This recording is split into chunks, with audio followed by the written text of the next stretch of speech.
오늘 하나님께서 저와 여러분에게 주시는 말씀 창세기 50장 22절에서 26절입니다. 창세기 50장 22절에서 26절입니다. 제가 봉독해 올려드리겠습니다. 창세기 50장 22절에서 26절. 요셉이 그 아비의 가족과 함께 애굽에 거하여 110세를 살며 에브라임의 자손 3대를 보았으며 므낫세의 아들 마길의 아들들도 요셉의 스라에서 양육되었더라. 요셉이 그 형제에게 이르되 나는 죽으나 하나님이 너희를 권고하시고 너희를 이 땅에서 인도하여 내사 아브라함과 이삭과 야곱에게 맹세하신 땅에 이르게 하시리라 하고, 요셉이 또 이스라엘 자손에게 맹세시켜 이르기를 하나님이 정녕 너희를 권고하시리니 너희는 여기서 내 해골을 메고 올라가겠다 하라 하였더라. 요셉이 110세에 죽음에 그들이 그의 몸에 향 재료를 넣고 애굽에서 입관하였더라. 아멘. 오늘 말씀의 제목은 진정한 신앙인의 모습입니다. 오늘 본문은 요셉이 죽음을 앞두고 마지막 유언을 하는 내용입니다. 우리는 요셉의 이 마지막 모습을 보면서 진정한 신앙인의 모습이 어떤 것인지를 알 수가 있습니다. 한 사람이 생을 마감하면서 남기는 유언은 매우 소중합니다. 대개 마지막으로 남기는 말은 그 사람이 평생을 통해서 가슴에 이렇게 깊이 담궈져 있던 그런 말을 하게 되지요. 그래서 유언은 진실합니다. 적어도 죽으면서까지 거짓말을 하는 사람은 없습니다. 그러기에 유언을 통해 그 사람이 한평생 어떻게 살아왔는지, 어떤 마음을 가지고 살아왔는지, 무엇을 추구하며 살아왔는지가 이제 쉽게 알 수가 있는 거죠. 오늘 본문은 요셉이 젊었을 때는 많은 고생을 했습니다. 그러나 그것을 믿음으로 다 통과하고 난 후에 정말 애굽에서 110세까지 이렇게 살면서 에브라임과 므낫세 두 자녀를 두고 3대 자손까지 이렇게 보았다라고 오늘 본문은 말하고 있습니다. 요셉은 하나님과 부친께 두 아들을 이렇게 다 바쳤습니다. 그런데 하나님께서는 그 두 아들을 창대케 하시고 창성하게 하셨고, 그리고 요셉에게는 그 손자들 3대까지 품에 안고 양육하는 그런 즐거움을 주셨다라는 것이죠.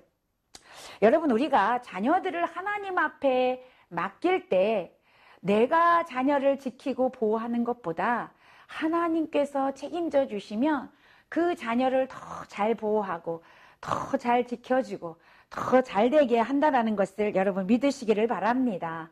그래서 우리의 삶도 하나님께 맡겨드리고 우리의 자녀도 하나님께 맡겨드리면 하나님께서 놀랍게 그 자녀들을 축복하여 주실 줄로 믿습니다. 오늘 우리는 요셉의 유언을 통하여서 그의 신앙관이 어떠했는지를 우리가 알 수가 있습니다. 그래서 오늘 요셉의 신앙관을 보면서 우리의 신앙관이 오늘 잘 정립되는 그런 시간이 되시기를 축복합니다. 첫 번째, 이 요셉의 신앙은 변치 않는 하나님의 돌보심을 의지하는 신앙이었습니다. 하나님의 돌보심을 의지하는 신앙이었다. 오늘 본문 24절에 보면 하나님께서 그 자녀들을 계속해서 돌보실 것이다 라고 오늘 말씀하고 있습니다. 요셉은 자기는 죽지만 하나님께서 자녀들을 계속해서 돌보실 거라는 것을 믿었다라는 거죠. 요셉은 변치 않으시고 영원하신 그 하나님이 남아있는 형제들과 자녀들을 돌보실 거라는 것을 오늘 선포하고 있습니다. 여기서 돌보신다라는 것은 히브리어로 파코드라고 하는데 권고하다, 그 말로써 권고하다라는 말로 방문하다, 감찰하다, 계산하다 이런 뜻이 있습니다. 자신의 생전에 그의 형제들을 돌보던 것처럼 자신이 죽은 후에도 하나님께서는 그 형제들을 일일이 보살펴 주실 것을 확신하는 말입니다. 요셉은 시시각각으로 변하는 그런 인간을 믿는 것이 아니라 오직 영원하신 하나님, 변치 않으시는 하나님, 그 하나님만 의지했다 그 말입니다. 요셉은 사람의 유한성과 하나님의 무한성을 이미 깨달은 사람입니다. 그래서 자기의 생명은 여기서 끝나지만 하나님의 영원하심을 믿고 그 하나님께 맡겼다 그 말이죠. 자신의 생명이 여기서 끝나니까 이제 죽음을 앞둔 유언이니까 자기가 죽게 되면 더 이상 자식들을 그리고 그동안의 형제들을 돌봤는데 형제들을 자기는 돌볼 수 없지만 하나님은 그들을 변치 아니하시고 돌볼 것이라는 것을 믿었다 그 말이죠. 오늘 본문에서 요셉은 하나님께서 돌보신다라는 말을 2번이나 하고 있고요. 출애굽기 13장 19절에서도 보면 이스라엘 자손으로 단단히 맹세케 하여 이르시기를 하나님이 반드시 너희를 찾아오시리니 이렇게 표현하고 있습니다. 그래서 하나님의 영원한 돌보심을 얼마나 이 요셉이 의지했는지를 우리가 잘 알 수 있습니다. 오늘날을 살아가는 우리들도 사람의 그 돌봄을 우리가 바라지 말고 하나님이 찾아오셔서 우리를 돌보시고 우리를 지켜주실 거라는 것을 믿고 의지하시기를 바랍니다. 인생에 살면서 결정적인 위기들이 수많이 옵니다. 그러나 그때마다 변함없이 우리를 찾아오셔서 우리를 돌보시고 우리를 지키실 분은 오직 하나님 한 분밖에 없다는 것을 믿으시기를 바랍니다. 사도행전 27장에 보면 바울이 죄수의 몸으로 로마에 이제 압송되어서 가는 장면이 나옵니다. 그때 배를 타고 로마로 가게 되는데 바울이 탄 이 배가 유라굴로라는 광풍이 불기 시작해서 바다에 불기 시작해서 그 배가 파손될 위기에 있었습니다. 그때 하나님께서 바울을 찾아오셨고 거기에서 목숨을 건질 수 있도록 하나님이 은혜를 주셨어요. 그 안에 있던 모든 사람들이 죄수인 바울의 말을 들었을 때 모두가 안전하게 살 수가 있었다라는 것을 사도행전에서 말씀하고 있습니다.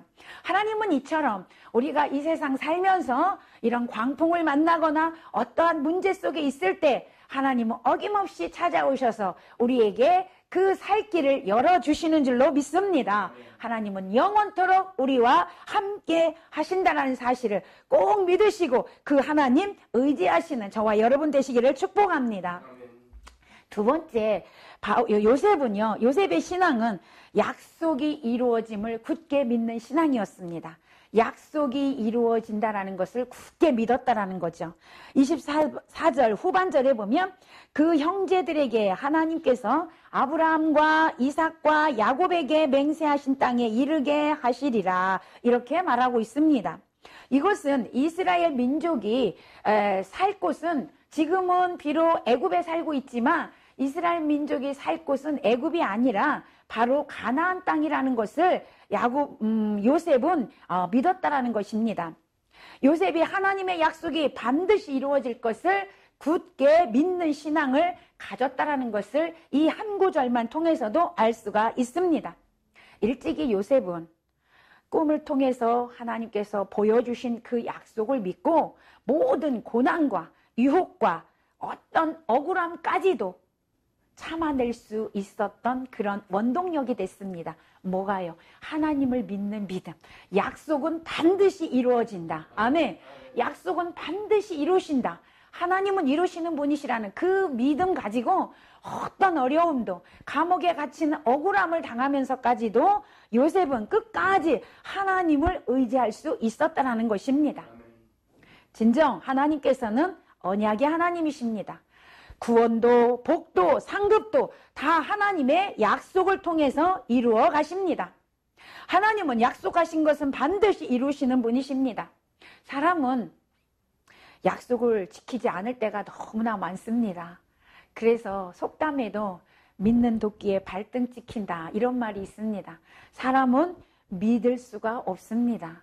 약속 금방 해놨다고도 약속을 안 지키는 게 사람입니다.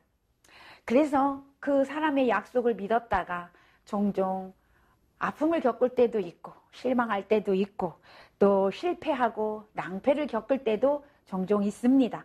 그러나 하나님의 약속을 믿으면 하나님은 반드시 이루시고 반드시 그 일을 성취하십니다.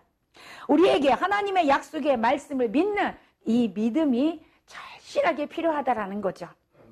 히브리서 11장 1절에서는 믿음은 바라는 것들의 실상이요 보이지 않는 것들의 증거라 이렇게 말씀하시고요. 6절에서는 믿음이 없이는 하나님을 기쁘시게 하지 못하나니 하나님께 나아가는 자는 반드시 그가 계신 것과 또한 그가 자기를 찾는 자들에게 상 주시는 이심을 믿어야 할지니라 그렇게 말씀하고 있습니다. 사랑하는 여러분, 여러분은 하나님의 약속을 굳게 믿고 계신가요? 바울은 사도행전 27장 25절에서 나는 내게 말씀하신 그대로 되리라고 하나님을 믿노라. 할렐루야. 내게 말씀하신 그대로 이루실 것이라고 나는 하나님을 믿노라. 이렇게 고백했다라는 거죠. 그러기에 바울은 자신의 생명을 내놓고 모든 것을 하나님께 맡기고 전도자의 삶을 살아갈 수 있었던 것입니다. 오늘 우리도 하나님의 약속을 굳게 믿는 그런 신앙을 가져야 할 줄로 믿습니다. 그러나 우리는 하나님의 말씀을 믿는다고 말은 잘합니다. 그러나 실제의 삶은 전혀 하나님을 믿지 않는 삶을 살 때가 너무나 많이 있지 않습니까? 여러분에게 계속해서 말씀드리지만 이스라엘 백성들은 출애굽하여 광야 생활을 하다가 이제 가나안 땅에 들어가기에 앞서서 12명의 정탐꾼을 이제 가나안 땅에 보냅니다.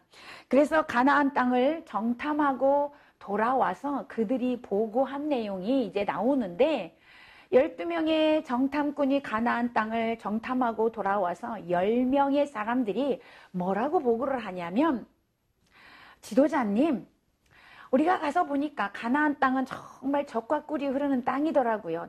너무나 풍요로운 땅이더라고요. 그런데 거기 보니까 네피림이 살고 있어서 키가 2m가 넘는 3m 가까이 되는 사람들이 살고 있어서 우리가 보기에 우리가 들어가서 그들과 대면을 할 때 우리는 거기에 메뚜기와만 같습니다. 그래서 우리가 가면 죽습니다.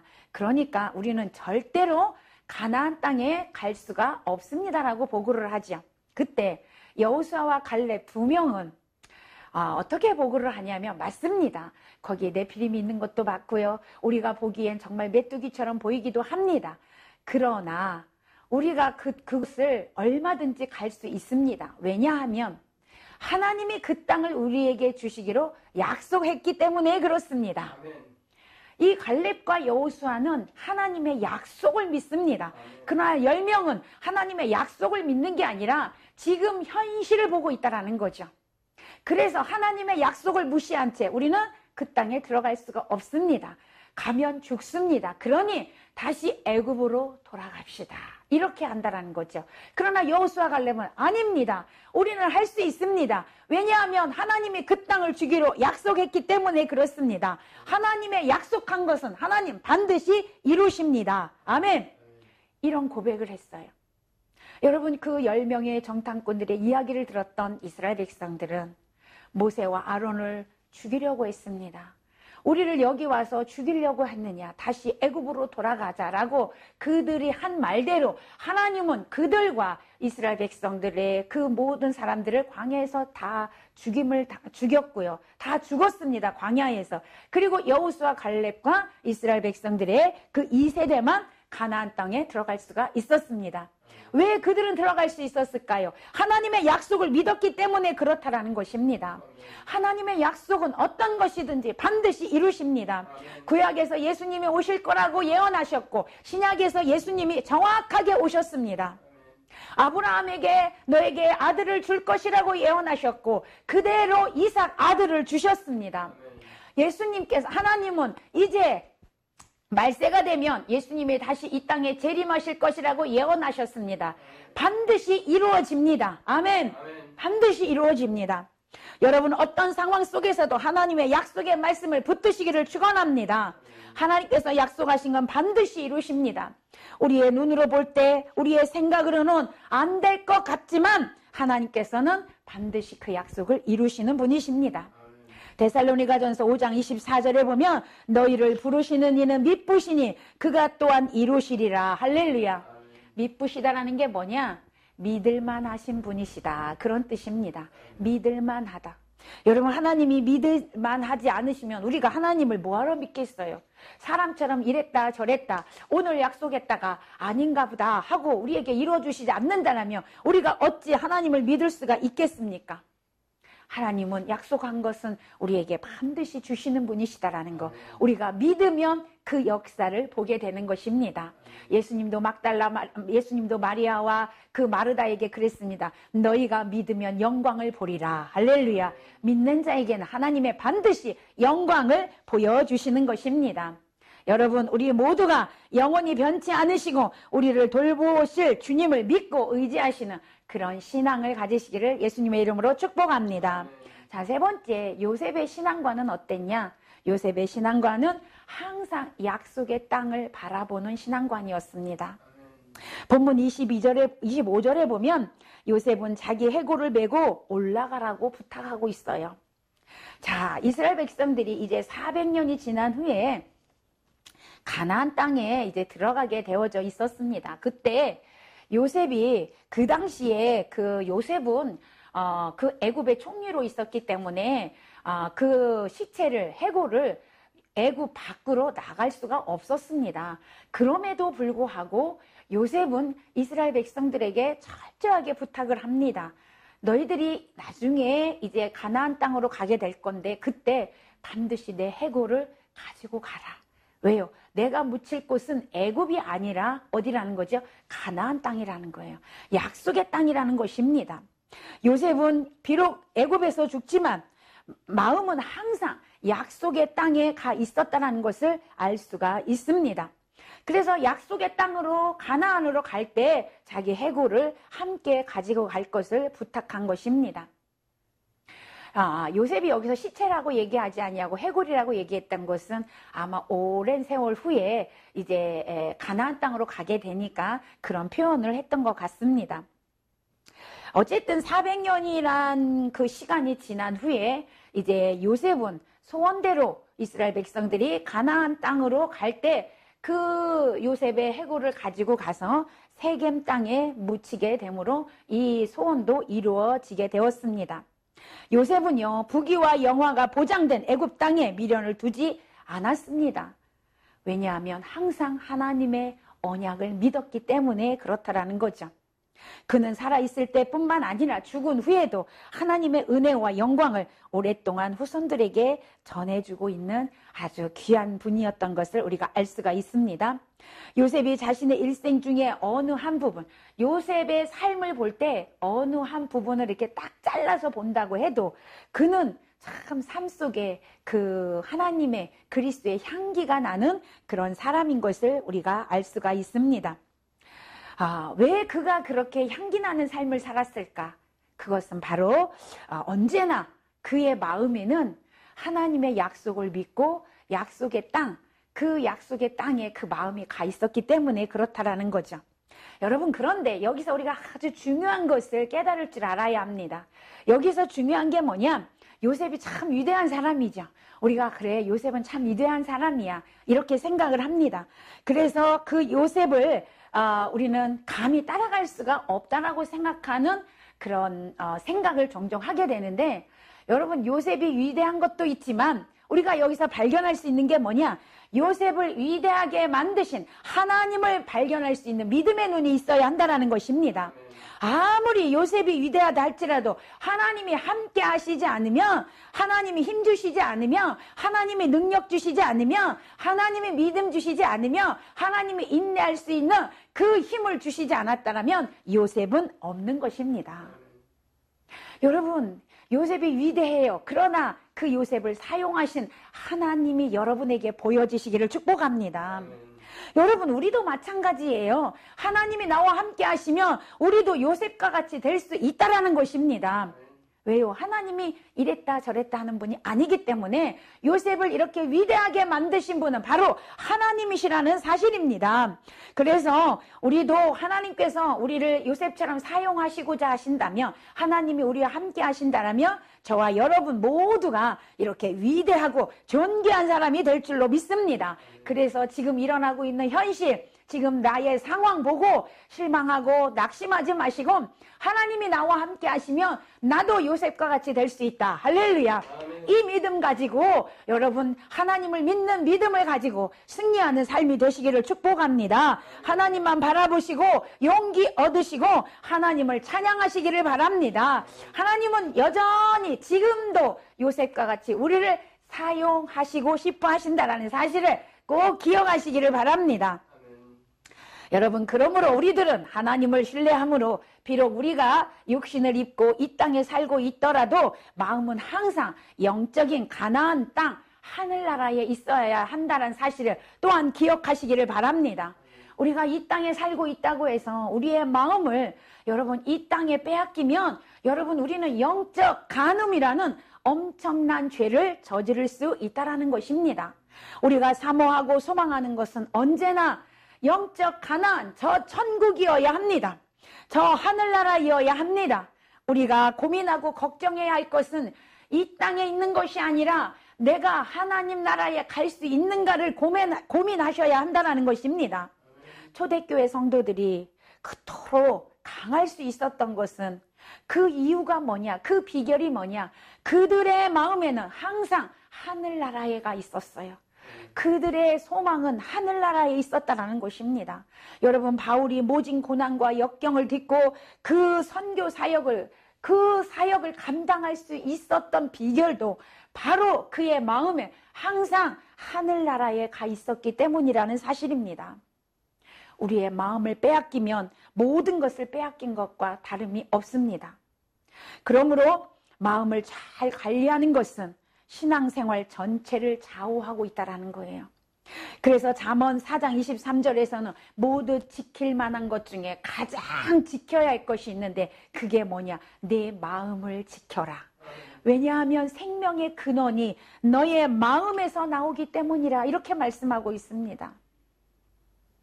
우리의 마음에서 생명이 난대요. 여러분, 우리의 신앙은 생명과 직결됩니다. 우리의 마음을 하나님으로 지킬 때 우리는 생명에 이르게 되는 것입니다.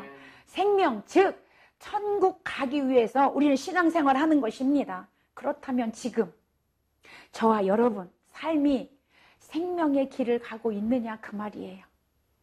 천국의 길을 가고 있느냐, 그 말입니다. 여러분, 마음을 어디에 두고 계십니까? 여러분, 이 땅에 두고 혹시 살고 있지 않습니까? 이 땅에서 내가 가지고 있는 그 소유에 여러분 마음을 빼앗기고 있지는 않습니까? 눈을 들어 약속의 땅을 바라보시기를 바랍니다. 나의 마음, 오늘도 나는 천국 갈 수 있는가? 오늘도 나는 천국을 향하여 나의 이 순례자의 길을 가고 있는가? 여러분, 우리의 신앙, 우리의 마음, 우리의 생활을 날마다 돌아보아야 할 줄로 믿습니다. 우리가 이런 삶을 살 때 우리의 이 마음이 하나님께로 향하고 하늘나라 저 천국으로 향할 때 우리도 요셉과 같이 승리하는 삶을 살게 될 줄로 믿습니다. 진정으로 주님이 주시는 평강과 안식의 삶을 살게 될 줄로 믿습니다. 사랑하는 성도 여러분, 우리의 신앙은 유언을 통해서 입증이 되는 것입니다. 여러분이 이 세상을 떠날 때 마지막 임종시에 그때 여러분 무슨 말을 하고 가겠습니까? 여러분 무슨 말을 남기고 이 세상을 떠날 것이냐, 그 말입니다. 성도는 유한한 인간의 돌보심보다 변치 않는 하나님의 돌보심을 의지하고 나아가야 합니다. 하나님의 약속의 말씀을 붙드시고 우리는 저 천국의 소망을 두고 우리가 이 땅에 사는 목적이 생명에 이르기 위해서, 천국에 가기 위해서 이 땅에 살고 있다는 사실을 꼭 기억하시고 오늘도 내일도 계속해서 말씀 붙드시고 하나님과 동행하는 삶을 사시기를 축복합니다. 우리의 마음이 늘 약속의 땅 천국에 두므로 다시 오실 그리스도를 맞이할 수 있는 그런 신부의 준비가 우리에게 되어져야 한다라는 거죠. 준비가 되어질 때 우리 예수님 다시 오실 때 우리 신랑 되신 예수님과 함께 그 혼인 잔치에 참여하고 영원한 천국에서 영생을 누리며 살아가는 우리가 되어져야 한다는 것입니다. 오늘도 이 요셉을 통하여서 우리에게 주셨던 이 요셉의 신앙관이 오늘 저와 여러분의 신앙관이 되시기를 바랍니다. 이 말씀을 통하여 여러분 진정한 신앙관이 바뀌어지시기를 축복합니다. 그래서 우리 모두가 천국에 가는 그런 삶이 되시기를 예수 그리스도 이름으로 축원합니다. 축원합니다.